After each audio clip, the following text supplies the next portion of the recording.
Hello বন্ধুরা, আজকে ডিমের রেসিপি হচ্ছে। দেখো, ছোট একটা ভিডিও নিয়ে এসেছি। ডিম ডিমের রেসিপি করছি।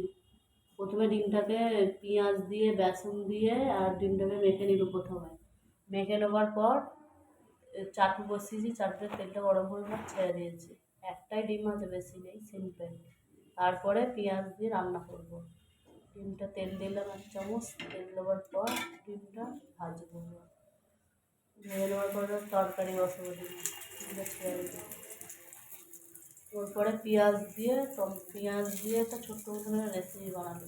পেঁয়াজের ডিমের কালিয়া মতো করবো, ডিম কালিয়া।